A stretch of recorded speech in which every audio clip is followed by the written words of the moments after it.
আজ আমরা দুধে কতটা জল আছে সেটা মাপব। এর জন্য একটা ল্যাক্টোমিটার নিলাম। ল্যাক্টোমিটারে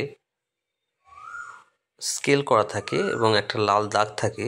লাল দাগটা যদি দুধের উপরে থাকে তাহলে বুঝতে হবে দুধটা পিওর, অর্থাৎ এই দুধে কোনো জল মেশানো নেই।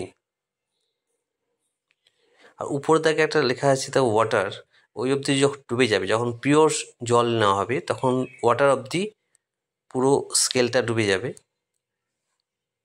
কিন্তু দুধ হলে তার ডেনসিটি বেশি হওয়ার জন্য প্লবতা বেশি হয় এবং লাল দাগ বা তার উপরে থাকবে।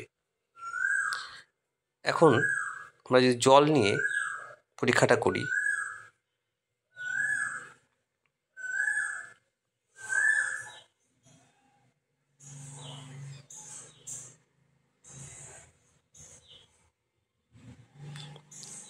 তাহলে দেখব প্রায় পুরোটাই ডুবে গেছে এবং ওয়াটার অবধি, অর্থাৎ ওয়াটার লেখা যে দাগটা আছে সে অবধি ডুবে গেছে,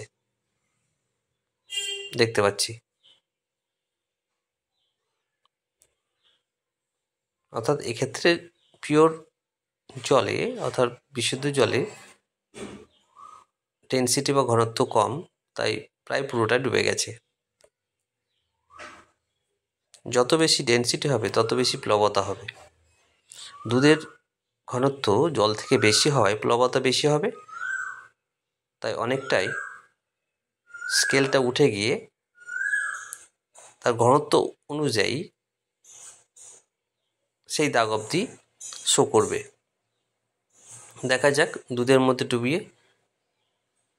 এতে দেখা যাচ্ছে, আমরা দেখতে পাচ্ছি এখানে 1/4 লেখা আছে, 1/4।